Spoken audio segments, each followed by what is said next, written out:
The Moorish perspective, the Islamic perspective was I already stated. The Moors said Christians, Jews, and Muslims were all people of the book, which meant that they sought to avoid emphasizing the divisions.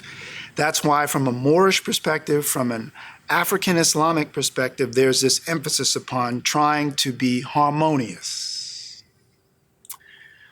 Unfortunately, at that time, that was not what the standard position was of the Catholic Church. It was essentially you are either part of the Holy Catholic Church or you are against it. So much so that, the Catholic Church even launched a crusade against other Christians. They even went into Constantinople and sacked Constantinople, which is now recognized or was historically recognized as part of the old Eastern portion of the Roman Empire, which we now generally would refer to as the Orthodox churches of the East, right? So there are the divisions. This idea of believing that you could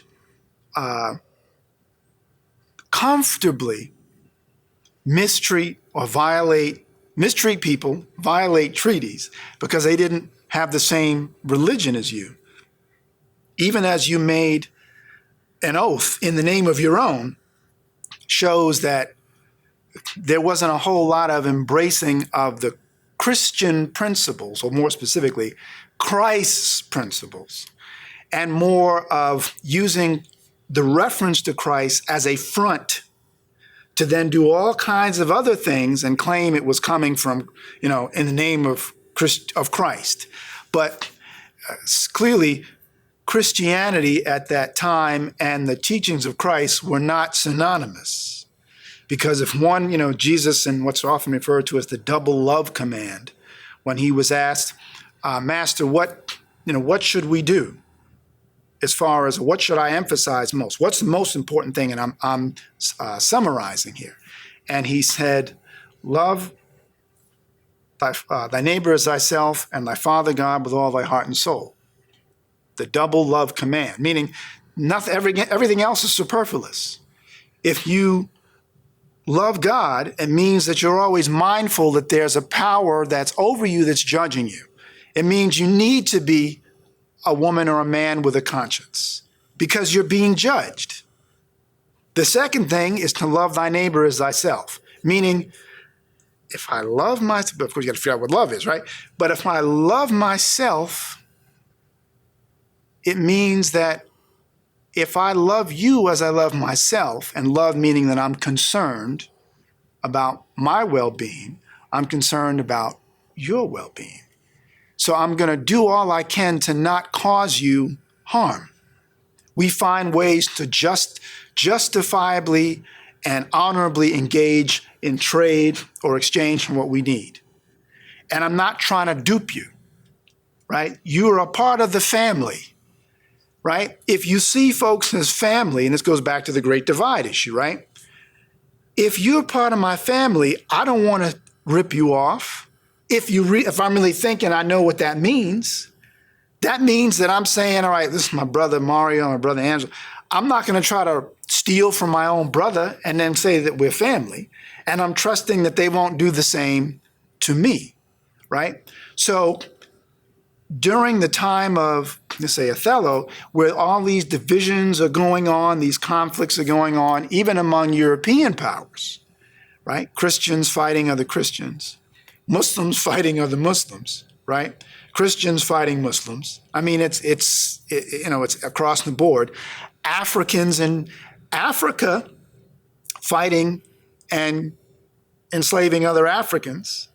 And it wasn't always a case of African Muslims going after those in traditional African religions, or what are called ATRs, right? African traditional religions.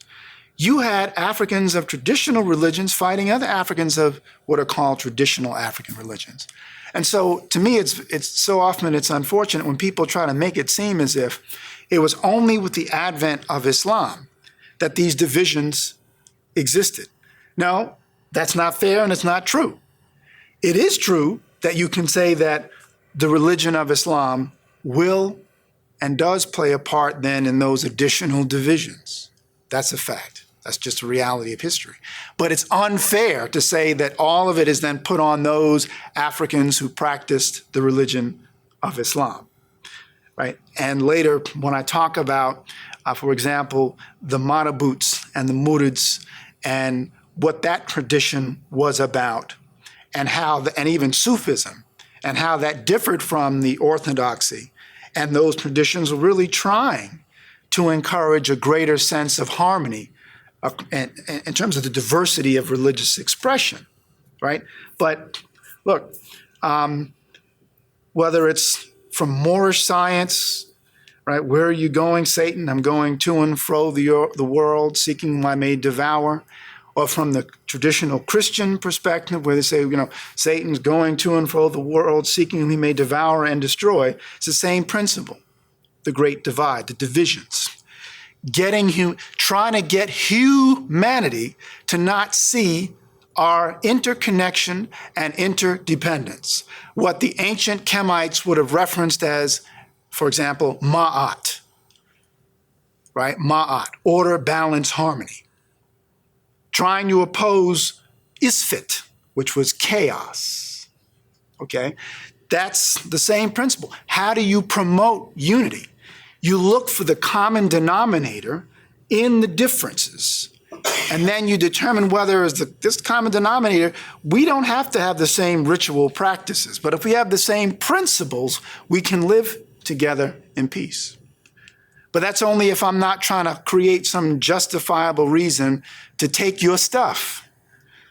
And of course, the plantation system couldn't work unless there was divide and conquer, right? Naim Akbar talks about that. Breaking the chains of psychological slavery. Others, Blassingame talked about it. The late Blassingame was a historian at Yale. But this idea of saying the European Americans on the plantations knew they needed to create divisions amongst the Africans themselves in order to control 200 Africans on a plantation where there were only 6 or 7 European American overseers. You had to have the African population police itself in the interest of the oligarchs. So they played the young against the old, the lighter complexion against the darker complexioned, the field workers against those who worked in the house. If you knew there were differences even in where someone's, I know this one is a Mandingo. So they'd play the Mandingo against somebody else who might have been from Congo, if they even knew that. And initially they would, because the other ones importing these Africans from via the enslavement trade. So, and yes, there was some trade in Africans coming from the African continent. I don't know why people try to argue that there was no enslavement. Yes, there was. But yes, there were also people enslaved where they stood right here. So it's a combination of both, right? But looking to figure out ways to encourage those divisions so as to maintain power and control.